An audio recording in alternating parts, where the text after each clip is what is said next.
Olá, bem-vindos ao podcast O Canteiro, o canal de educação profissional voltado à construção civil. E eu tô aqui com meu amigo Henrico de Ferrari. Fala, André, beleza? Tudo ótimo. Sextou, então? Bora! Hoje a gente tá gravando numa sexta-feira, galera. Estamos felizes, né, com algumas modificações aqui nos equipamentos. Hoje a gente ultrapassou aí os 100 seguidores. Boa. Estamos muito felizes. Então, a galera que está nos acompanhando, muito obrigado. Sigam nos acompanhando, mandem dúvidas, participem. Isso aqui com certeza faz o nosso meio crescer. E aí, nesse ritmo, a gente vai então hoje fazer uma engenharia de boteco, um bate-papo descontraído, trazendo sempre um item importante para que a gente leve para nossa carreira, para nossa profissão, para as nossas obras, para os nossos escritórios, né? É isso aí. E aí, do que nós vamos falar hoje? Bom, hoje a gente vai falar sobre um tema que eu curto muito, que é aviação. E aí, lógico, a gente vai adaptar alguns conceitos da aviação para a construção civil. Mas a gente começa falando de aviação e aí a gente vai chegar em gestão de risco e tudo mais, e a gente vai tentar mostrar isso como pode ser bem aplicado para a construção civil. Muito bacana. Beleza? Perfeito, perfeito. Então tá bom. Bom, só para contextualizar, a aviação comercial começa no final da Segunda Guerra Mundial. Então o que aconteceu? Nos esforços de guerra, você precisava transportar tropas. E começaram a produzir em larga escala aviões de transporte de tropas. Acabou a guerra e sobraram milhares de aviões, ainda assim, bem meio precários ainda, não sei o que, mas sobrou muito avião e sobrou muito piloto. E aí o que aconteceu? Começaram a vender esses aviões para o mundo inteiro e se criou a estrutura, se criou os aviões, as frotas aéreas para fazer transportes regionais. Perfeito. Então, a aviação começa a ganhar porte no final da Segunda Guerra, com um monte de pilotos de guerra que passam a ser os pilotos da frota comercial. Uhum. No começo, esses aviões eram bem precários e tinha muito acidente. Então era um troço assim bastante inseguro voar. Com o passar dos anos, foram se desenvolvendo novos equipamentos, os aviões foram ficando mais seguros e cada vez mais foram diminuindo os problemas técnicos dos aviões.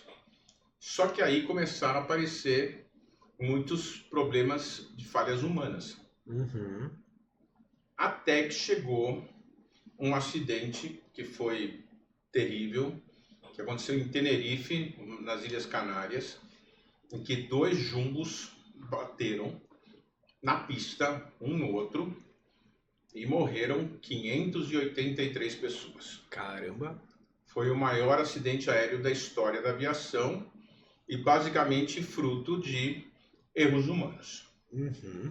Então, o piloto que causou o acidente era o instrutor-chefe da KLM, que é a companhia aérea holandesa, que é uma das principais, assim, não foi o piloto de uma companhia aérea da Indonésia, foi de uma companhia aérea de primeiro mundo. Uhum. E o chefe dos instrutores. E aí o pessoal que cuida de segurança aérea chegou à conclusão que o grande problema é a questão da hierarquia militar. Então, os pilotos eram os donos do comando do avião. E o copiloto era o Bostinha. Era o Aspone. Sim. Era o cara que ficava ali para se o cara fosse no banheiro, entendeu? Não, ou até independentemente, se é uma hierarquia militar, um dentinho para baixo é sim senhor e acabou, né? Exatamente. Então, começaram a estudar e desenvolver técnicas de gestão, acabando com essa estrutura de hierarquia muito forte. Perfeito. E aí eles desenvolveram um negócio que chama CRM, que em inglês seria Crew Resource Management, que numa tradução livre seria gerenciamento de recursos de times, vai? Uhum. Alguma coisa ao estilo disso. E isso acabou virando a base do que é o moderno hoje em qualquer operação de alto risco. Excelente. Então, eles têm alguns fundamentos que a gente vai elencar aqui, que o primeiro é comunicação eficaz.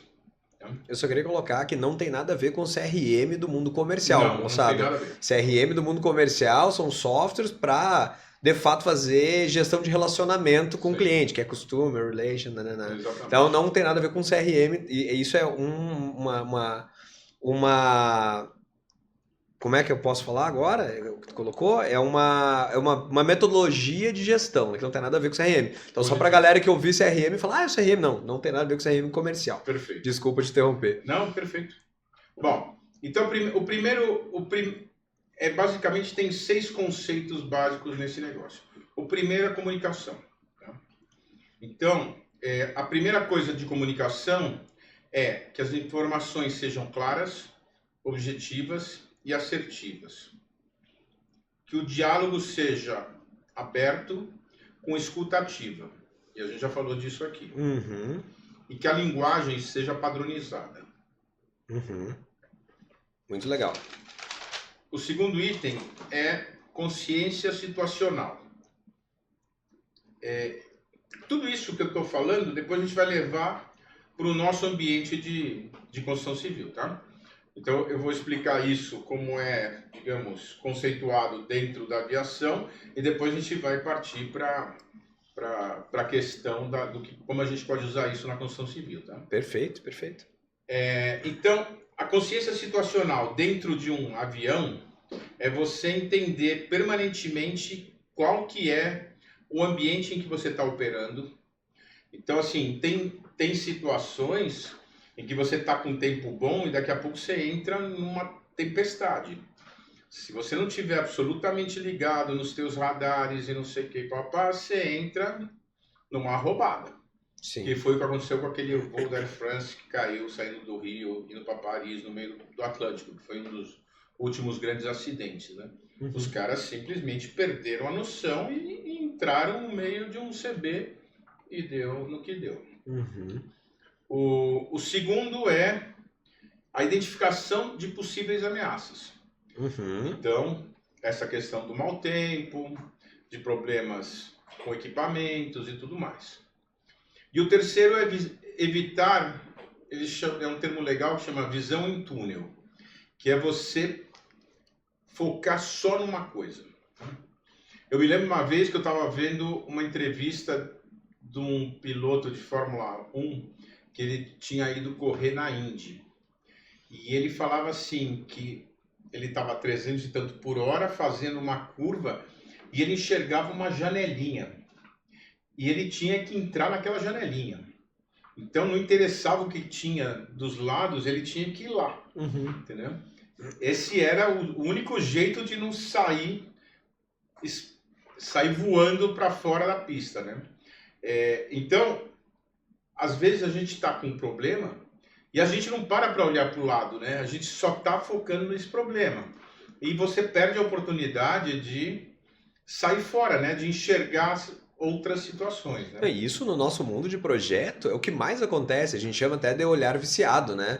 Às vezes a gente olha e tá com um olhar realmente muito focado em uma coisa, a gente costuma às vezes a brincar, né? A gente fica olhando pro ratinho e deixa o elefante passar.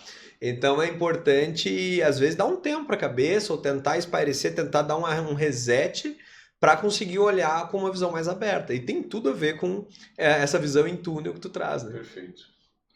Bom, depois falar sobre tomada de decisão. Lá na técnica, eles falam de métodos estruturados. Então, uma tomada de decisão não é algo que seja resolvi fazer assim. Não. A tomada de decisão são 6 etapas. Detectar, estimar, escolher, implementar, decidir e avaliar.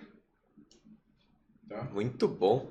Então você faz toda uma análise, vê o que você tem de alternativas e aí você decide. Uhum.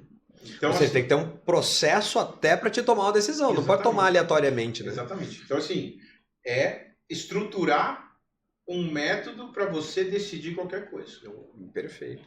É Não, legal, né? e aí, muito massa. E aí, se tu juntar isso com a consciência situacional, como tu colocou, né? Imagina o cara entra numa situação de desespero, vai sair tomando decisão à la louca, né? E acontece nas nossas obras, né? Daqui a pouco alguma coisa acontece, na obra cai, ou chove, ou não chega, sei lá o que acontece.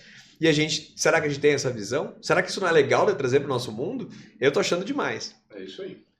Bom, aí então você tem que ter esse método estruturado para tomar decisão, você tem que avaliar riscos e quais são as alternativas que você tem, e você tem que evitar tomar decisões impulsivas ou, e aí que é legal, excessivamente conservadoras. Olha.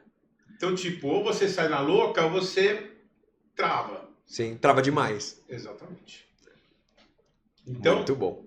o tomar decisão tem toda uma lógica. Isso faz todo sentido no nosso mundo também. Sim, muito, muito. Que na vida prática a tomada de decisão é crucial ali para ti, né? Com certeza. Bom, o quarto item é liderança e trabalho em equipe.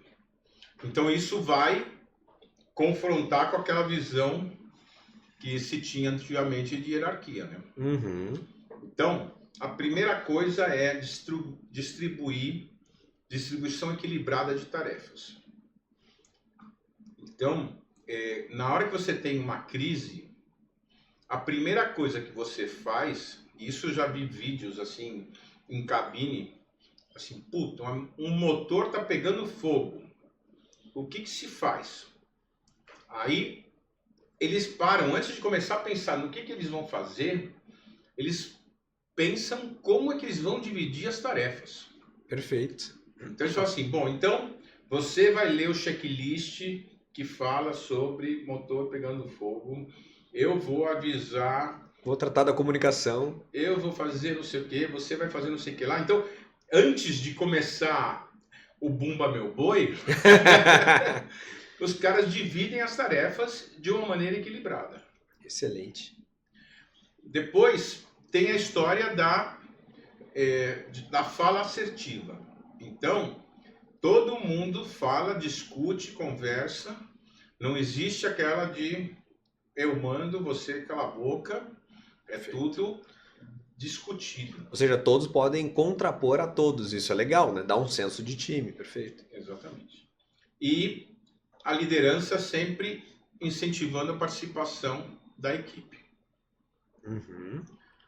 Bom, aí tem a próxima etapa, que é o gerenciamento da carga de trabalho. Então, de novo, numa situação que você tem um problema, você tem que definir o que é crítico e dar prioridade para isso.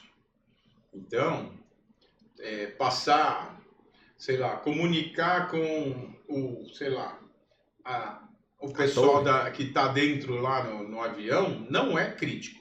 Perfeito. Você não precisa fazer isso. Então, via de regra, essa comunicação para dentro do avião só vai acontecer depois que você já tiver sanado todos os problemas. Perfeito. Então, você se define o que é crítico e se trabalha no que é crítico. O resto, você deixa para depois. Galera, eu tô notando aqui tudo isso porque, lógico, a gente tá pensando em obra, mas tem um encaixe tão bacana. Tudo isso é uma aula de cuidado para gerenciar as nossas obras. Sim. E vem da aviação. É sensacional. É muito legal. É muito legal. Muito interessante. Outra coisa é o uso adequado da automação. Na aviação moderna, os sistemas são todos computadorizados. São muito autônomos. E aí, isso é algo que é o contrário do que acontece na construção civil, mas às vezes tem um excesso de automação. Uhum. E eles têm que tomar cuidado, porque eventualmente você pode ter um problema causado por alguma falha num sistema, E se você não tiver o senso crítico, você acaba sem ação, porque a automação está te dando uma informação equivocada, entendeu? Sim, ou ela tá tomando decisões por ti, de tão automatizado que tá, mas Exatamente. tu precisa checar isso, né? Exatamente. Muito bom. Então tem cuidado com isso. E no gerenciamento da carga de trabalho você tem que delegar e tem que saber de uma maneira eficiente como fazer isso. E aí depois você tem gerenciamento de erros. Então isso é uma fase no final do processo em que você para analisar tudo o que aconteceu, né?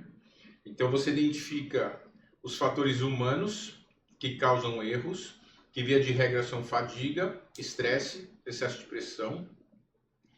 Faz checagens cruzadas e redundantes. Então, isso é algo que também a gente precisa ter muito em obra, né? Tipo, um faz, o outro confere, né? Para não deixar que o erro se propague, né? Uhum. Isso a gente já falou sobre topografia e a gente já falou sobre N coisas, né? Sim, Nesse negócio, né? Essa semana a gente estava conversando essa questão da pressão e tensão e pressão com a galera. E aí tentando separar. Aí, claro, fala-se muito de que tensão é ruim. Se deixar o cara numa tensão, o cara enguiça, né? Ele não toma atitude, ele fica. E aí, às vezes, a pressão não necessariamente seja ruim.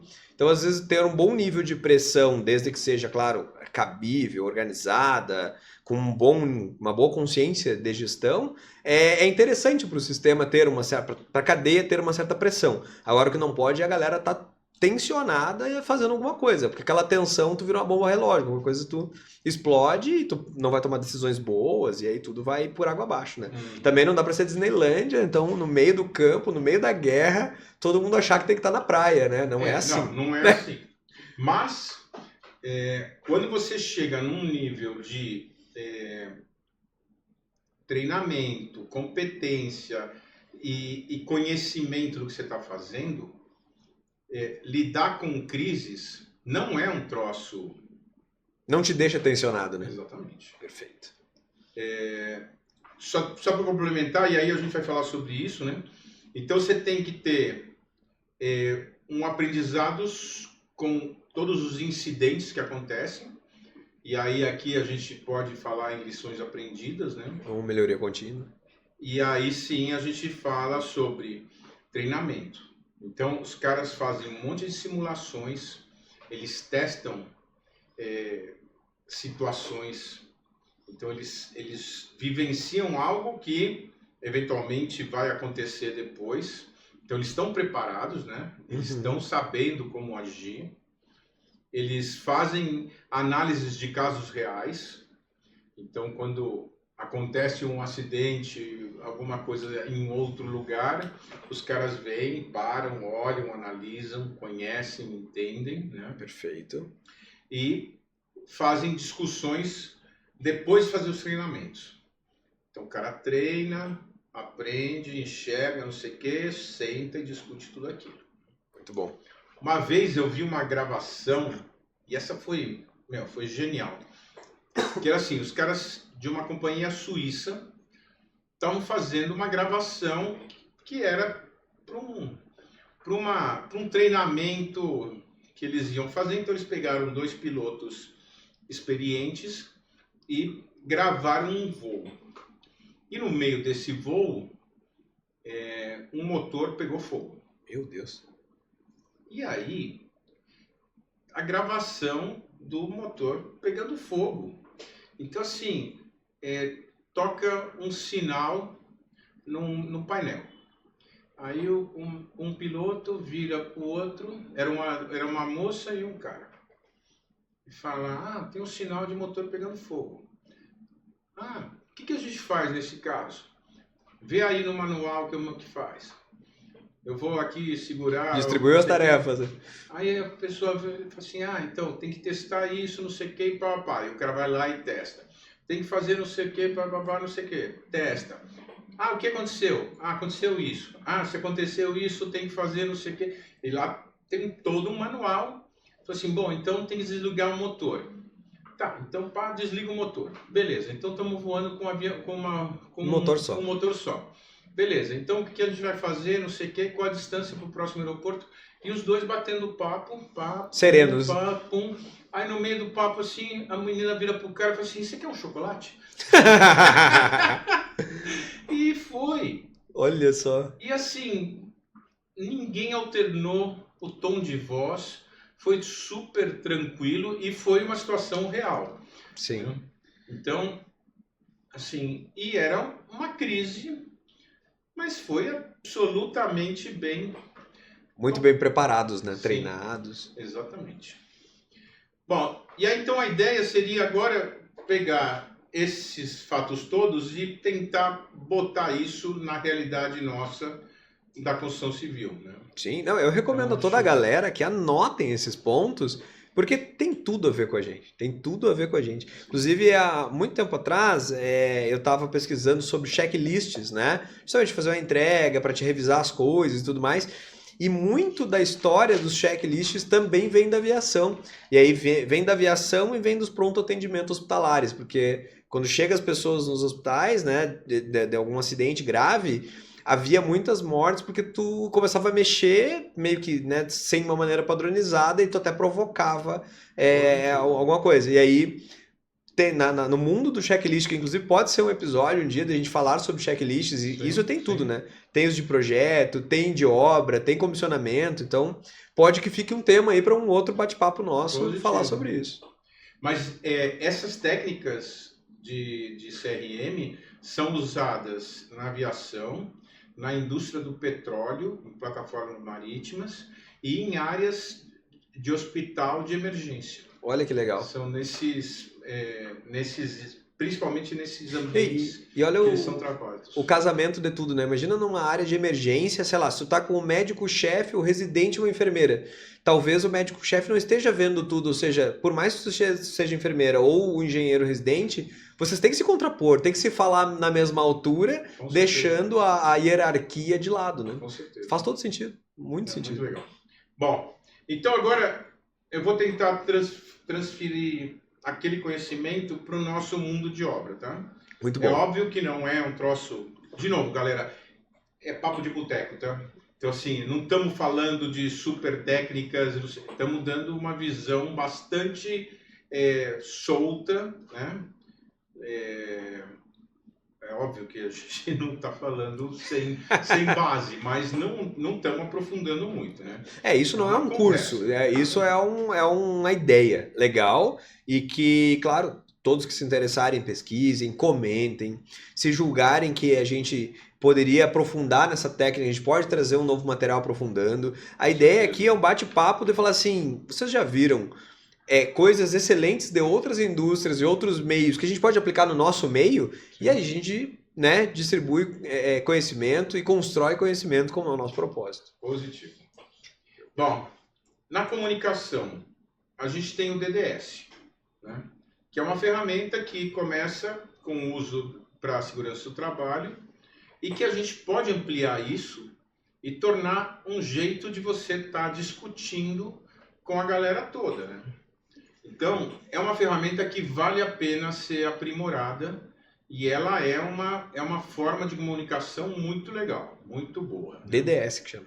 É diálogo diário de segurança. Perfeito. Então, antes de começar o trabalho, normalmente você põe o mestre ou o engenheiro residente, junta toda a galera, explica quais são as atividades que vão ser feitas naquele dia, quais são os níveis de risco que você está exposto, quais são as principais ações de segurança e tudo mais. É um briefing. Exatamente. Muito bom.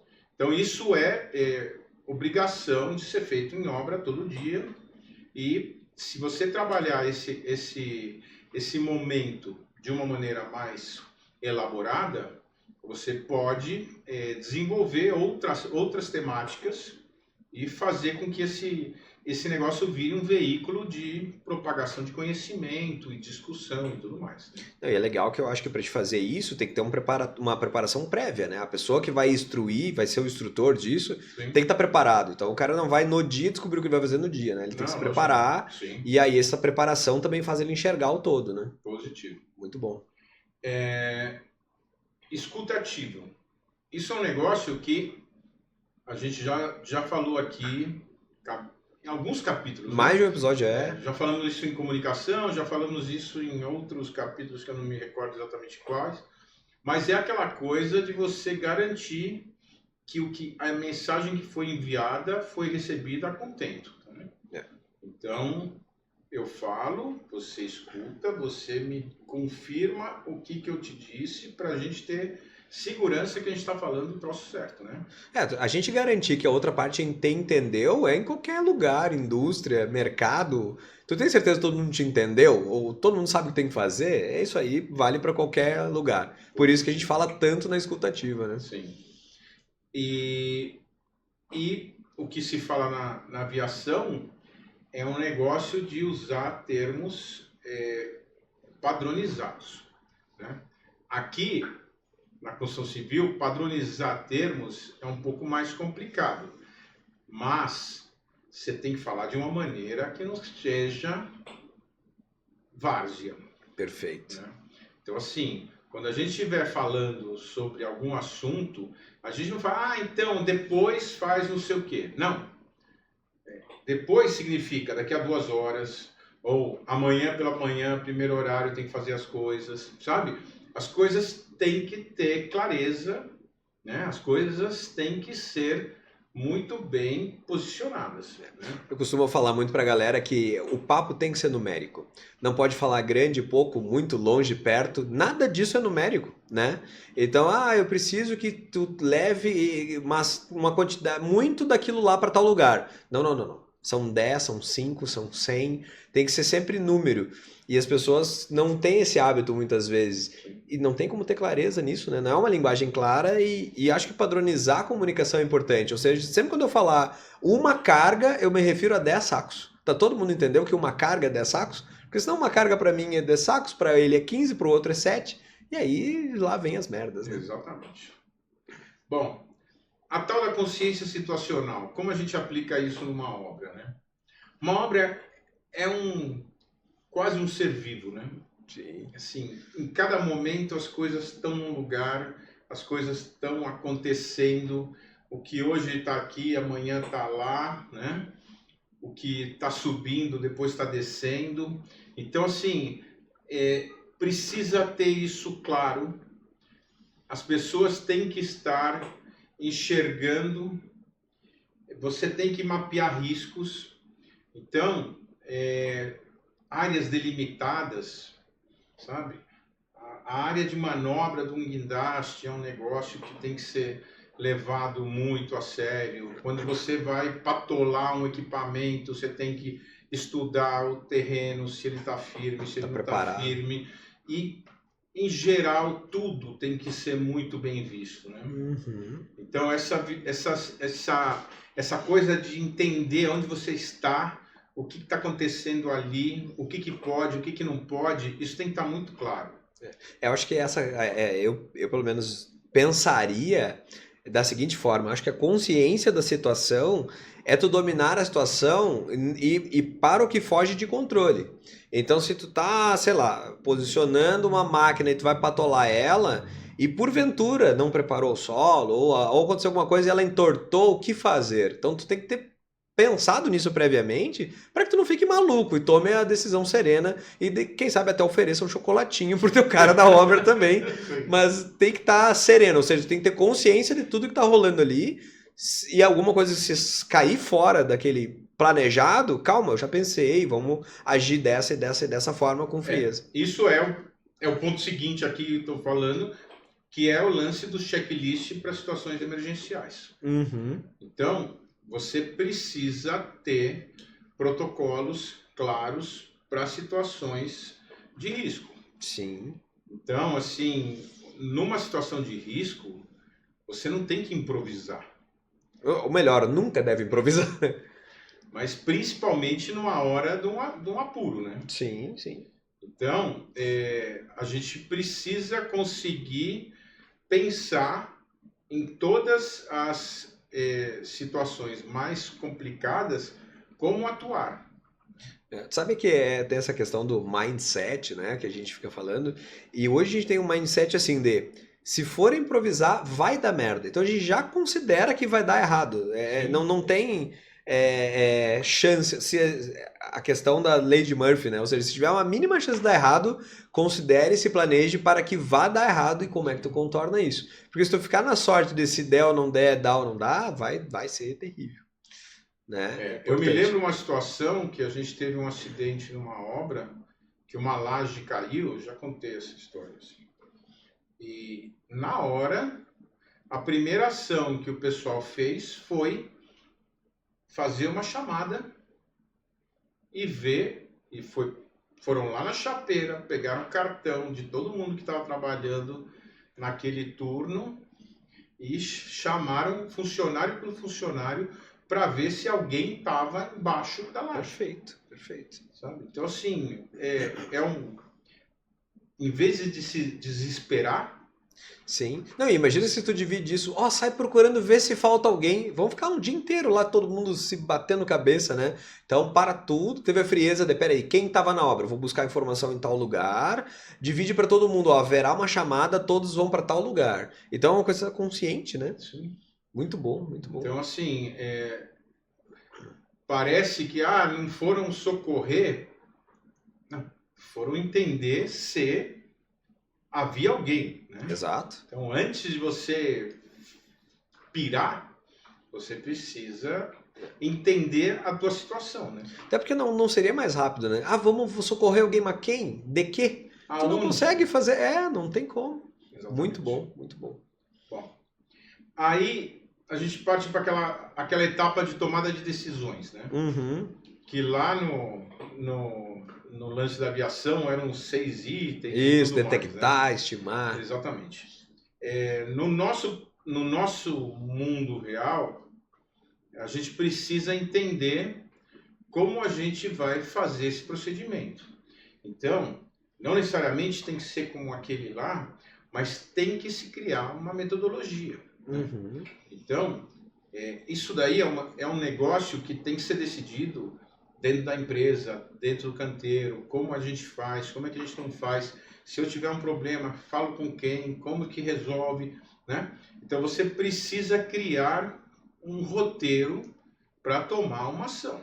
Perfeito. Né? Não é sair fazendo o primeiro que apareceu, do jeito que for, né? Uhum. Ter protocolos para emergências, né? Fazer antes de começar, antes de ter, já saber como atuar em situações de risco, né? Então, quando a gente faz aquele gerenciamento de risco, a gente já analisa quais são os principais riscos e o que a gente faz no momento que acontecer algum deles, né? Perfeito. Então, isso tem que estar muito claro. Depois a gente vai para a parte de liderança e trabalho em equipe. Então, aqui entra um negócio que também é muito complicado, que é tirar o ego de lado. Sim. E começar a montar times de trabalho. Né? Então, precisa fazer com que todo mundo participe do processo de decisão. E quando eu falo todo mundo, é até o operário. Sim. Né? Porque tem muita coisa que o cara está enxergando. E que se ele não tiver um canal de comunicação, se ele não puder falar, vai se perder. Né? Se tu não der voz a ele, tu não vai saber, né? Aí tem aquela história que eu contei outro dia, né? De um acidente lá num viaduto que o pilar funcionou o bloco. Sim. Que o armador falou que estava errado e no final das contas não se deu bola. Né? Não, e tu vê, é uma falha basicamente, talvez, balizada em hierarquia, né? Um cara com uma patente, vamos chamar assim, inferior, fala algo que não é ouvido, ou seja, tu não dá voz para as pessoas, né? Eu tenho uma situação também numa obra em que eu fui visitar o terreno já, com obra em andamento, tudo, depois da entrega dos projetos, e eu fui ir lá e me chamou a atenção o nível dos vizinhos. Então eu cheguei lá e olhei os vizinhos tudo mais alto. casa, tudo. E aí eu olhei os vizinhos bem do lado do empreendimento, um casal de senhores com elevada idade, né? E com uma rampa assim, acho que deu 1 metro e pouco para entrar na casa deles, né? Dificuldade para eles. E eu falei, mas se essa rampa toda, né? Vocês conversaram com eles? Ah, não, é um casal de velhinho e tal, ninguém deu bola. Quando veio a época das chuvas, cara, aquele negócio alagou tudo. E tinha subsolo, caos, Deus, assim, ó, foi um Deus nos acuda. E porque não foram humildes a olhar para os lados e falar: Oi, senhor, tudo bem? Por que o senhor tem essa rampa aí que o senhor quase cai rolando aí, né? Ah, é porque tal época sempre enche, ou quando aquilo acontece, tal coisa acontece. Eles moram ali a vida toda, perguntem, né? E às vezes a gente não é humilde a perguntar para todo mundo que está na volta e não aprende várias coisas ou não considera muita coisa, né? Pois é, é muito louco. Então, assim, tem uma coisa que a gente vai vivenciar cada vez mais, é que as tecnologias estão mudando, né? Então, houve uma época em que você basicamente trabalhava com pedreiros, serventes e ia fazendo obras sujas, né? Com pouquíssima tecnologia. Artesanais, praticamente. Exatamente. Hoje em dia tem muita mais tecnologia e tem muita coisa que a gente, gerentes, engenheiros, não sei o que, não conhece, né? Então, você tem empreiteiros, tem fornecedores que chegam com uma tecnologia na obra que você desconhece. Se você não ouvir o cara, não discutir, não aprender com ele, capaz que ele não consiga fazer o serviço dele direito, capaz que você atrapalhe o desenvolvimento do serviço dele, ou capaz que o cara vai lá, faça o serviço dele e você saia sem entender, né? Perfeito. Então, assim, é muito importante parar, ouvir, entender, aprender, né? Porque, cada vez mais a gente tem que estar aprendendo, absorvendo e estando à disposição para dividir conhecimento e crescer, né, profissionalmente, né? Sim, sim. E tem um dito, né, uma fala que Mais um sistemas que a gente automatiza, que na verdade é uma fala do Bill Gates, se eu não me engano, que quando tu automatiza um processo ou um sistema, tu acelera o que ele é. Então, se tu for fazer uma bobagem, mas automatizada, tu faz ela mais rápida e maior, né? Então é importante tu entender o que está acontecendo para que tu não simplesmente acelerem a bobagem que vai acontecer ou até transforme ela em maior do que ela seria se fosse manual ou sem tecnologia, né? Com certeza. Bom, ainda na linha das tecnologias, tem que ir incorporando tecnologia na construção, né? Perfeito. Da mesma forma que na aviação tem excesso, aqui a gente tem falta, né? Tem falta. Então, sei lá, eu me lembro quando eu subia nos andaimes para pegar um pé direito duplo, triplo, para ver o fundo da viga, se estava preso ou não estava preso, né? Hoje em dia, acho que dá para fazer isso com drone, né? Sim, sim. Você não precisa fazer coisas. O IoT cada vez mais vai estar também disponível para a gente ir fazendo coisas. Então, assim, precisamos correr atrás de agregar tecnologia às coisas, né? Perfeito. O BIM já está rodando e tem mais coisas para acontecerem, né? Parece que nosso mundo ele tem uma resistência à industrialização, né? A gente ainda, eu converso às vezes com alguns clientes e a gente vai ver métodos mais industriais para as obras e eles olham e falam assim, mas não agrega valor. Se eu fizer com né, às vezes com, sei lá, com LSF, com alguma outra tecnologia de parede pré-moldada, e quando eu falo pré-moldada não necessariamente em concreto, pode ser de outros materiais, pré-pronta, os clientes falam assim, mas é novo, não agrega valor. E realmente a gente parece que valoriza ainda o tijolinho empilhado, né? Então é uma cultura que se tem que mudar, mas a gente tem que começar a forçar isso. Mostrar, valorizar que tudo bem, não é de tijolo aquela edificação, ou aquela casa, aquelas vedações não são de tijolo, mas elas são acusticamente perfeitas, duráveis, né? Ainda tem aquela questão de serem como é que é o termo certo para que refugam umidade, enfim, são muito melhores, mas parece que o nosso meio ainda é resistente a mudanças, né? Sim. E o mercado em si, não só nós, né? Bom, e por último, essa questão do pós-obra, né? Das lições aprendidas, né? Que é fundamental. E a gente precisa abrir espaço para o feedback das equipes, né? Então, assim, a gente tem muitos problemas em obra que eles se repetem porque a gente não aprende com eles, né?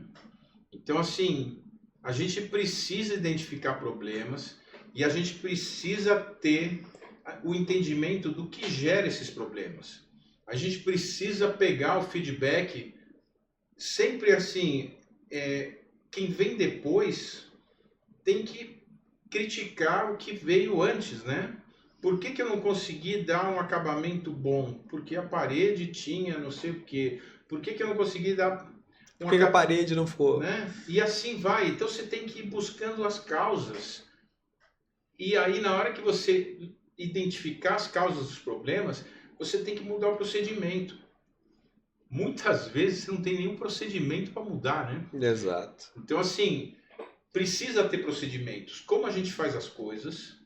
E aí, na hora em que alguma coisa der errado, você precisa revisitar esses procedimentos e fazer uma atualização. Aquilo que eu estava comentando da aviação, na hora que o motor pega fogo, o cara vai lá, abre um livrinho e começa, o motor está pegando fogo, o que eu faço? Verifica a luzinha tal, apaga, fecha tal circuito, abre tal coisa. E nós na obra a gente não quer parar para isso, porque acha que é mais urgente do que um motor pegando fogo. Exatamente. É muito maluco. Assim, a gente se nega a resolver os problemas em definitivo. Perfeito. Parece que a gente vai sempre tampando buracos, né? E todo o conhecimento que a gente poderia adquirir e transmitir acaba ficando para trás. Sabe que eu queria colocar uma observação sobre isso, que é uma dificuldade que eu vivo, e eu acho que todo mundo deve viver isso em algum momento, que é desperta a consciência da padronização e depois tu tem um desafio que é aquela padronização ser seguida. Porque às vezes a padronização o pessoal tem dificuldade de seguir a padronização e aí dá errado e você julga que foi a padronização, mas também ela não foi seguida. Então começa a virar um baralho de cartas, né? Não é. Então tu tem que criar as padronizações, tem que ter um momento de tu garantir que elas estão sendo seguidas. Inclusive tem muitos autores que falam assim, certo ou errado, todo mundo tem que seguir o padrão. Porque às vezes a pessoa que vai seguir aquele padrão, na hora ela tem uma ideia e fala, não, isso aqui vai dar errado, então eu não fiz. Não, tu não pode ter esse direito, porque senão esse padrão nunca vai ser corrigido. Então tem que ter esse nível de consciência e parece que tem acho que é uma maturidade de padronização das empresas que no início não se tem padrão nenhum, depois se valoriza ter padrões, se criam os padrões, mas eles não são usados, depois tu vai ter que ter usar eles, aí tem que começar a medir eles, e aí tu tem que ouvir o feedback para ir lá na ponta, tu ter um processo de melhoria contínua e tudo mais. E claro, tem uma dificuldade, né? A gente gira um negócio em 2 anos. Então, assim, se tu for falar, vou aprender no terceiro, então tu já vai aprender daqui a 10 anos, 8 anos, sei lá. Então, demora muito, né, a informação. É por isso que é tão rico, tão importante tu usar tudo que tu tem. Eu acho que um dos grandes problemas é o turnover, né? Quer dizer, as empresas, elas não ficam com os funcionários o tempo suficiente para replicar, né, as coisas, e elas acabam não cobrando, não desenvolvendo esses padrões de uma maneira sistêmica, né? Perfeito. É tudo muito... Vamos indo, né? O turnover é importantíssimo, porque se o cara... Beleza, aquele cara aprendeu, mas todos os caras giram por empreendimento, todos os seus empreendimentos, os caras vão ser novos. É como se fosse o primeiro toda vez. Exatamente. E aí, meu velho, não vai dar certo, né? Com certeza. Bom, eu acho assim... Empresas que já trabalham com Lean ou coisa assim, fica mais fácil de adaptar um sistema desses, né? Perfeito.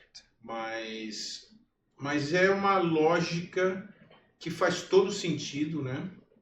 E que se não dá para você utilizar tudo, mas uma boa parte dá, né? Sim. Isso já está sistematizado, já existe.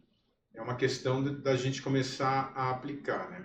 Sem dúvida. E eu acho que é muito valioso. É fundamental. Eu vou fazer até um link ao episódio que a gente fala sobre gerenciamento de risco e que a gente coloca que ele acaba se tornando um mindset, né? Quando tu começa a gerenciar riscos, entra no teu DNA ver riscos. Sim. Conhecer essas metodologias e usar isso no dia a dia vai entrar para o teu DNA e a tua empresa vai evoluir, vai ter controle, não vai se desesperar, vai oferecer o chocolatinho numa situação de risco e vai sair do outro lado com as melhores decisões tomadas friamente calculadas, né? É isso aí. Muito bom. Galera, comentem. Eu adorei o episódio. Obrigado por esse bate-papo. Fiquem à vontade, tirem dúvidas, comentem, sigam o canal. E até a próxima. Fechado? Valeu, Valeu, gente. Obrigado.